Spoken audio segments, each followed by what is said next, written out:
వస్తుంటే పిల్లలు బట్ అన్ని స్కూళ్ళలో ప్లే గ్రౌండ్స్ ఉండట్లేదు, కొన్ని స్కూళ్ళలో అసలు ప్లేకి టైం కూడా ఉండట్లేదు. సో ఇక్కడ పిల్లలు బాగా నష్టపోతారు, వాళ్ళు చాలా ముఖ్యమైన పాఠాలు మిస్ అవుతారు. సో ఎంత బాగా మీరు స్టడీస్ చేసిన ఎంత టాప్ స్కోర్స్ వచ్చినా కూడా జీవితంలో రెసిడెన్స్ నేర్చుకోకపోతే చాలా నష్టపోతారు కదండి, చాలా చాలా నష్టపోతారు. సో పిల్లలకి చదువుల కంటే ముఖ్యమైనది రెసిలియన్స్. కాబట్టి టీమ్ స్పోర్ట్స్ ఇదివరకు 20 సంవత్సరాల కింద అయితే పిల్లలు ఇప్పుడు ఆడుతూనే ఉంటారు బయట, ఏదో రకమైన ఆటలు, చిన్న ఆటలు 10 మంది కలిసి ఆడుతుండేవాళ్ళు. సో అక్కడ బాగా నేర్చుకోవడానికి అవకాశం ఉంది. బట్ ఇప్పుడు కేవలం చదువులో అయ్యేసరికి రెసిలియన్స్ పోతుంది. సో రెసిలియన్స్ ఎంత ముఖ్యమంటే మీకు ఒక కథ ఉంది. పడవలో ఒక పండితుడు వెళ్తుంటాడు నదిలో. సో పండితుడు పడవ నడిపే వ్యక్తితో మాట్లాడుతుంటాడు, ఏమయ్యా నీకు ఋగ్వేదం తెలుసా? అబ్బాయి నాకు తెలియదండి. అంటే నీ జీవితంలో 25% ఉందా? అట్లాగే నీకు ఉపనిషత్తుల గురించి తెలుసా? అదే చదవలేదు. సో నీ జీవితంలో 50% ఉందా? సో ఇంకా తర్వాత నీ పురాణాలు చదివేవంటే నీ జీవితంలో 75% ఉందా? ఇంకా చెప్పండి. సో అట్లాగే నీకు తెలియకపోతే 100% వృధా అని పడవబడి వెళ్ళిపోతాడు. అట్లాగే పిల్లలు ఎంత బాగా చదువుతున్న మ్యాథమెటిక్స్ లేదా సైన్స్ ఎంతమంది చదువుతున్నా కూడా రెసిలియన్స్ నేర్చుకోకపోతే జీవితంలో బాగా నష్టపోయే అవకాశం. సో జీవితం లేకపోతే ఇంకేముంది, ప్రాణం లేకపోతే ఏం చదువుతున్నా వృధా చాలా ముఖ్యమైనది. మనం కన్విన్స్ చేయగలిగితే అట్లీస్ట్ టీమ్ స్పోర్ట్స్లో పిల్లలు ఇన్వాల్వ్ కలిగితే వచ్చే అవకాశం. అసలు లక్షణాలు ఏంటి, రిలేట్ చేయండి, లక్షణాలు ఏంటి మీరు అర్థం చేసుకుంటారు కదా. ముందు మీరు చెప్పండి, మీరు కొంతమంది అర్థం చేసుకుంటారు. ఆ పిల్లలు మీరు అర్థం చేసిన లక్షణాలు ఏంటి? Because they are very strong, because of that they strong, they are capable strong. ఏమై ఉంటుంది? కొన్నిసార్లు పట్టుకోవడం కష్టం, బట్ కొన్నిసార్లు తెలుస్తుంది. సో మీరు అర్థం చేసిన పిల్లలు రెసిడెంట్ చీఫర్ ఉండి ఉంటారు. సో వాళ్ళని మీ లక్షణాలు ఏం అబ్జర్వ్ చేసుకుంటారు? ఈ లక్షణాలు కూడా ఉందా? ఈ పిల్లలు దృఢంగా ఉన్నారు, ఈ పిల్లలు స్థైర్యం ఉంది. ఏమేమి? Confidence, very good. చాలా ముఖ్యమైనది విశ్వాసం, సెల్ఫ్ కాన్ఫిడెన్స్. మోటివేటింగ్, పిల్లలు మోటివేటెడ్గా కనిపిస్తున్నారు. అంతే కదా. ఇంకా సిన్సియర్గా ఉన్నారు, డిసిప్లైన్డ్గా ఉన్నారు. గుడ్. చెప్పండి. డిఫరెంట్గా ఆలోచిస్తున్నారు, అంతేనా? హెల్ప్ఫుల్గా ఉన్నారు. ఇంకా ఇంకా గమనించారు. ఇంకా యాక్టివ్గా ఉన్నారు, వెరీ ప్రోయాక్టివ్గా ఉన్నారు. సో చాలా ముఖ్యమైనది ప్రోయాక్టివ్గా ఉన్నారు పిల్లలు, అంతే కదా. యాక్టివ్గా లేకపోతే ఇంకేం కావాలి, మీరు ఆలోచిస్తూ కూర్చున్నారు అది జరిగింది. సో చాలా ముఖ్యమైన లక్షణం ప్రోయాక్టివ్గా ఉండడం. ఈ రెసిలియన్స్ చాలా ముఖ్యమైనది ప్రోయాక్టివ్గా ఉండడం. సో చిన్నకృష్ణుడు ప్రొయాక్టివ్గా ఉన్నాడు కదా, ప్రతిసారి ప్రొయాక్టివ్గా ఉన్నాడు, ఎక్కువ ఆలోచిస్తూ వెనక్కిపోలేదు. He was always proactive. So that is the first sign of the resilient child. So the child should be proactive, అంతే కదా. రైట్. మన శిశు విహార్ వెళ్ళాను, ఇక్కడ మన సిటీలో ఉంది కదా కమిషనరేట్లో. అంతా అబాండెంట్ చిల్డ్రన్, అనాథ పిల్లలే కదా. బట్ కొంతమంది పిల్లలు మొహంలో అది కనిపించట్లేదు, అసలు పేరెంట్స్ లేదనే విషయం కూడా తెలియదు. అంత బాగా నవ్వుతున్నారు, మాట్లాడుతున్నారు, ఆడుతున్నారు. అది చూసినప్పుడు నేను సర్ప్రైజ్ అయ్యాను. అంటే డిప్రెస్డ్గా, డల్గా ఉంటారు, బట్ వెరీ యాక్టివ్. సర్ప్రైజ్ అయిపోయాను. పిల్లలు నవ్వుతూ ముందుకు వస్తున్నారు, 4 పిల్లలు. అప్పుడు కొత్త పజిల్ అనిపించింది, పజిల్లా అనిపిస్తుంది. అంటే ఏదో ఉంది పిల్లల్లో, ఏదో ఉంది. ఇన్ని కష్టాలని దాటి బయటకు వచ్చి నవ్వగలిగే శక్తి ఆ పిల్లల్లో ఏదో ఉంది. అది పెద్దలకు కూడా ఉండదు. పెద్దలు ఇటువంటి కష్టాలు వస్తే బాగా డిప్రెస్ అయిపోతారు. పిల్లలు easily they can forget and they can overcome. Disaster మేనేజ్మెంట్లో పిల్లల గురించి చాలా చెప్తారు. పిల్లలకే రెసిలియన్స్ ఎక్కువ ఉంటుంది. డిజాస్టర్ నుంచి బయటకు వచ్చింది పిల్లలకి ఎక్కువ ఉంటుంది. పెద్దలు కంగారు పడిపోతారు. సో నాకు సూట్ కేసు ఉంది, నా బంగారం ఉంది, ఒకవేళ వరద వచ్చింది అనుకోండి, ఇల్లు మరిగిపోతుంది. పెద్దలు అంత ఈజీగా రాలేదు ఇంట్లో వచ్చి. సో చాలా ఉంటాయి, మీ సర్టిఫికేట్స్ ఉంటే వదిలేసి రాలేదు కదా. సో దానికోసం పోయి ప్రాణం కోల్పోయిన వాళ్ళు ఉంటారు, ఫైర్లో అట్లా పోయిన వాళ్ళు ఉంటారు. పిల్లలు అట్లా కాదు, they can quickly come out and they can rescue. So proactiveness. ఇంకా ఏం గమనించారు? ఇంకా కొన్ని లక్షణాలు గమనించారు. సో ఇక్కడ మీకు కనిపిస్తున్నాయి చాలా ముఖ్యమైనది ఎంపతి. సో ఎంపతి ఎంపతి గురించి మనం బైస్టాండ్ గురించి కూడా డిస్కస్ చేసాం. అది చాలా ముఖ్యం. ఇతరుల కష్టాల్లో ఉంటే వారి కష్టాలుగా భావించడం, వారి కోసం ఏదో ప్రయత్నం చేయడం, ఇది చాలా ముఖ్యమైనది. తర్వాత బాధ్యత, రెస్పాన్సిబిలిటీ, ఇతరుల పట్ల మనకి రెస్పాన్సిబిలిటీ. సో మార్నింగ్ కొంతమంది అన్నారు బైస్టాండ్ ఇంటర్వ్యూషన్ తర్వాత మాలో కూడా కొంత మార్పు వచ్చింది కదండి. మనం ఇతరులకు టీచ్ చేయకపోయినా మనలో మార్పు వస్తుంది. నిన్న నేను మదర్పూర్ వెళ్ళాను స్కూటీ మీద. ఒక వ్యక్తి పడిపోయి ఉన్నాడు కింద. ఒక ఇద్దరు కూడా చూస్తున్నాను. సో నేను కూడా ఇదివరకు చాలా బిజీగా వెళ్ళిపోయాడు. స్కూటర్ పక్కన నిలబడి చాలా నిలబడాల్సి వస్తుంది. ఎందుకంటే ఆయన teaching bystand. That is my great responsibility. So ఆయన బస్ దిగుతుంటే కింద పడిపోయినా బస్ వెళ్ళిపోయి. సో లక్కీగా అక్కడ ఒక నలుగురు హెల్ప్ చేశారు, ఆటో హాస్పిటల్ పంపించారు. బట్ ఫస్ట్ ఆఫ్ ఆల్ ఆ ఎంపతి అనేది మనం నేర్చుకుంటాం, రెస్పాన్సిబిలిటీ అనేది మనం డెవలప్. సో అట్లాగే పిల్లలకు కూడా ఇది డెవలప్ చేయించాలి. తర్వాత చాలా ముఖ్యమైనది కాన్ఫిడెన్స్ టు ఆస్క్.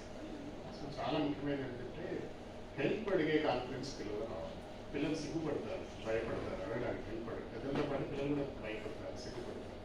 సో ఆ కాన్ఫిడెన్స్ పిల్లలు రావాలి.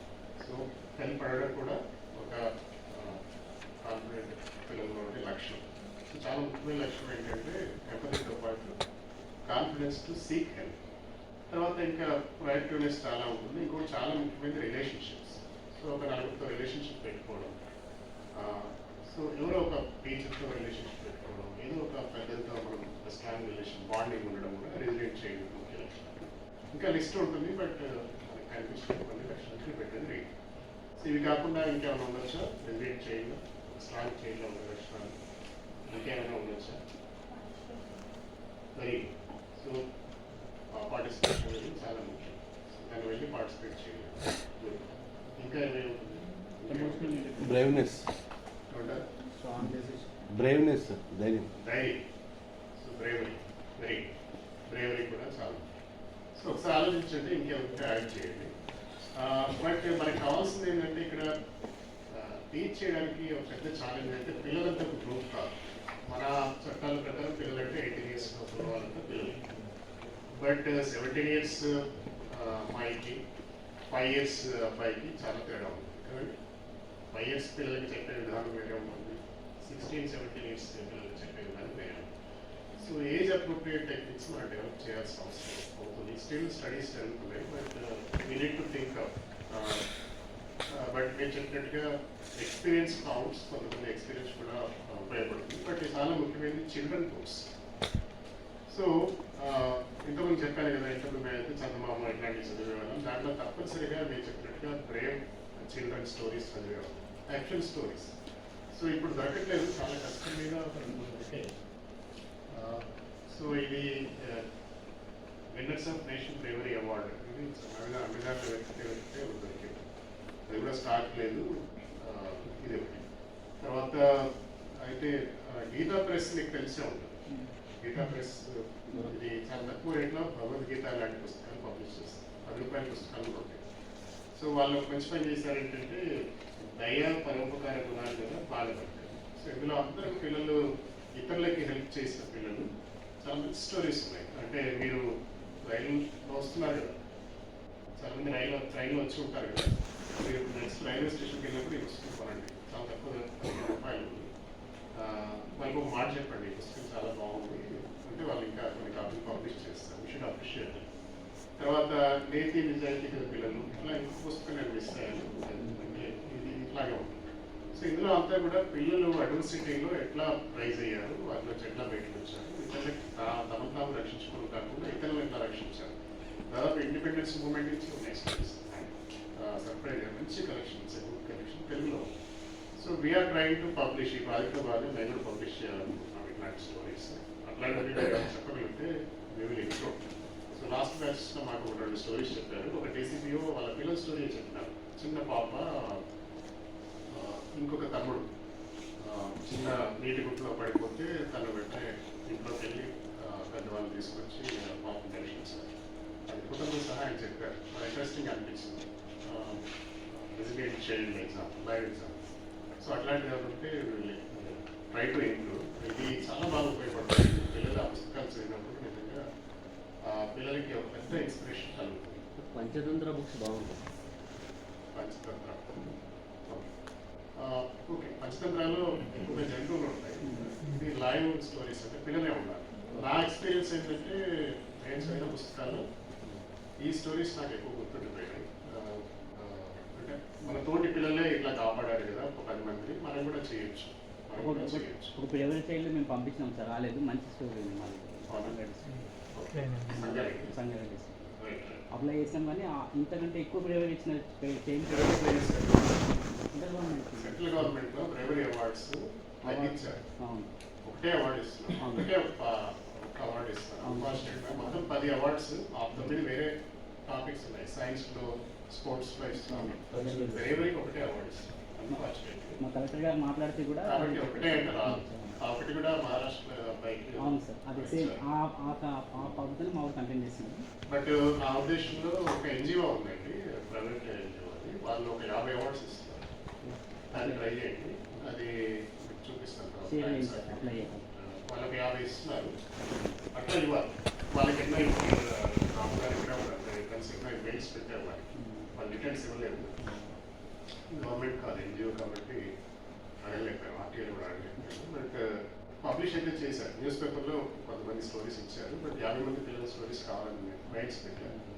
వాళ్ళ రెస్పాన్స్ ఇవ్వలేదు. బట్ వండర్ఫుల్ వే. ఇంత పెద్ద దేశం అండి, నేను 100 జనాలకి 50 అవార్డ్స్ ఇచ్చిన తక్కువే. సో అది చాలా ముఖ్యం. మన స్టేట్లో అట్లా కూడా చేయగలిగితే బాగుంటుంది. లాస్ట్ టైం 10 సలహాలు ఇచ్చినారు. స్టేట్లో కూడా అట్లాంటివి చేయగలిగితే బాగుంటుంది. ఇంకొక ఎక్సైజ్ ఏంటంటే కొత్త గవర్నమెంట్ కూడా ఫామ్ అయింది. వాళ్ళు ఒక అడ్వైజరీ కౌన్సిల్ ఉంది, పెడతా ఉంటున్నారు. సో అందులో కోదండ రామ్ గారు లాంటి మేధావులు కూడా ఉంటారు. నిన్న కూడా చీఫ్ మినిస్టర్కి వచ్చారు. సో కాన్ఫరెన్స్ కూడా మాట్లాడారు. So is very much interested in taking advice. అంటే బెస్ట్ ప్రాక్టీస్ ఏంటి అని అడుగుతారు. ఈ విషయంలో బెస్ట్ ప్రాక్టీస్ ఏంటి? ఉమెన్ ఎంపవర్మెంట్, అట్లాగే child resilience, child production. So మనం ఏది ఇవ్వగలిగితే అందులో నచ్చితే వాళ్ళు ఇంప్లిమెంట్ చేసే అవకాశం. సో లాస్ట్ క్లాస్లో కూడా అడిగారు, కొన్ని సలహాలు వచ్చినాయి. దానికి కర్ణాటకలో చైల్డ్ ప్రొటెక్షన్ పాలసీ ఉంది, state child protection policy. It was the first state to formulate the policy.